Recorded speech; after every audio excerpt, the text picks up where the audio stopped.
Dans cette vidéo, je vais expliquer ce qui se cache sous la couture. La couture, c'est pas juste faire de la couture. La couture, c'est vu comme un vieil art, vieillot, etc. Mais il se passe des choses avec la couture, puis on peut l'utiliser pour se développer aussi nous-mêmes en tant qu'humains. Voyons voir.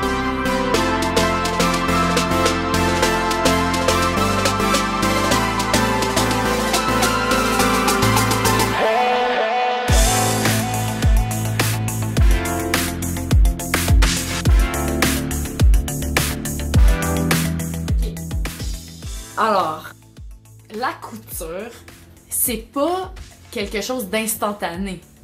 Ça prend du temps avant d'arriver quand même au résultat.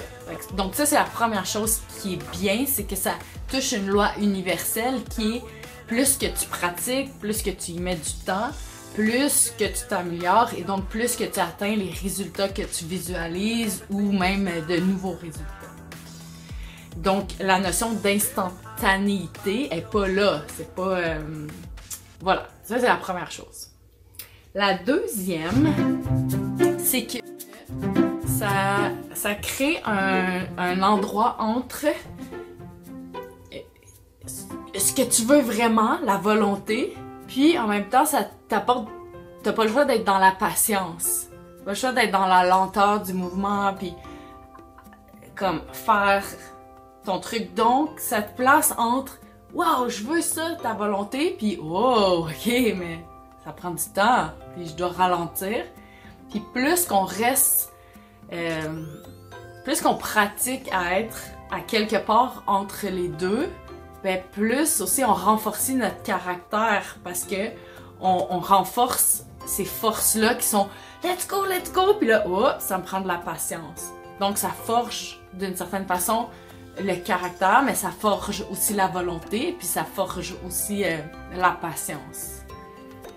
Ça, c'est une deuxième chose.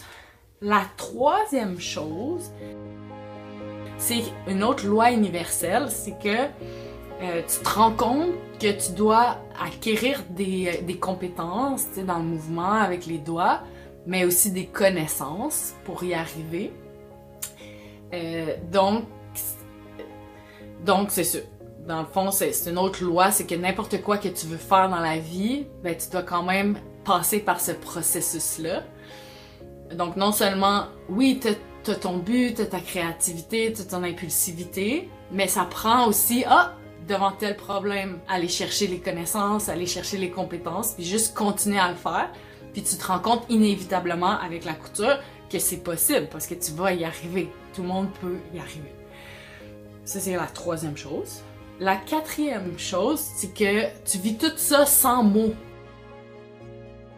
Il n'y a personne qui a besoin de t'expliquer ce que je suis en train d'expliquer pour que tu le réalises par toi-même. Parce que quand tu le vis à l'intérieur de toi, ben, tu renforces cet espace-là de comme maîtrise de soi puis tout cet équilibre-là. Donc, tu peux après le répéter dans d'autres contextes parce que là, tu te rends compte qu'il y a comme cet équilibre-là dans les choses à aller chercher. Puis donc, ça te centre, mais sans avoir besoin que quelqu'un te l'explique ou avec des mots. Ça, c'est la quatrième chose. Puis la cinquième chose, c'est que ça te fait réaliser qu'on peut avoir besoin des autres pour l'enseignement ou l'accompagnement. C'est sûr qu'on peut utiliser comme des vidéos YouTube, lire ou juste être dans l'expérience. Mais à partir du moment aussi où tu ajoutes des gens qui peuvent te mentorer ou qui peuvent vivre l'expérience avec toi, ben tu te rends compte de comme la valeur inestimable des relations humaines puis du partage de savoir. Fait que, en résumé, c'est pas quelque chose d'instantané. Fait que ça te met dans le processus réel de la vie, là, comme on n'apprend pas à poser une tablette en 2 secondes ou on n'apprend pas à cuisiner un pâté chinois non plus en 2 secondes. Ça t'apprend à te maîtriser entre ta volonté, ton impulsivité et la patience puis la maîtrise de soi. Puis ça crée un espace là où tu peux pratiquer cette chose en toi-là. La quatrième, ben, ça te fait réaliser qu'inévitablement, comme dans n'importe quoi, plus que tu pratiques, plus que tu as de connaissances, plus que tu y mets du temps, ben, plus que tu arrives à tes objectifs et au-delà.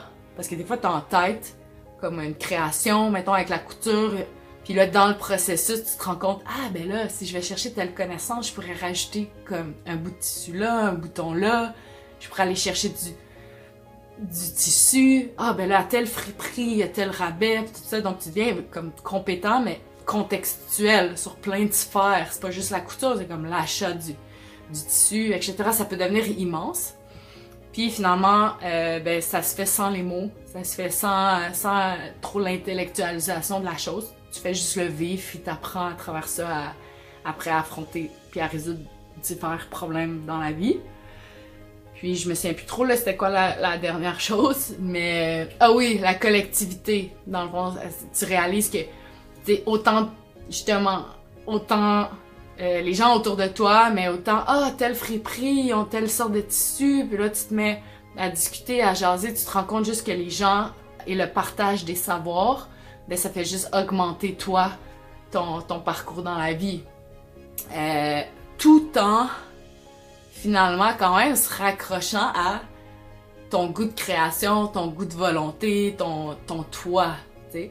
Donc on pourrait dire ben je vais apprendre à quelqu'un, je vais essayer de le guider à devenir avec une meilleure maîtrise de soi, avec des mots, avec des contraintes, blablabla. Mais moi je trouve que le chemin des travaux manuels, ben t'as pas besoin d'être contraignant ou de trop discuter, tu peux aussi faire vivre ces expériences-là ou les vivre soi-même. Fait que moi, j'en fais avec les enfants, comme une demi-heure par jour à peu près, puis ils adorent ça parce qu'ils le ressentent en eux. Puis personnellement, je pourrais aussi m'améliorer, mais là je m'améliore au rythme que j'ai besoin de m'améliorer pour leur permettre eux de le vivre. Mais j'ai juste comme analysé les bienfaits de ça, puis je voulais vous le partager.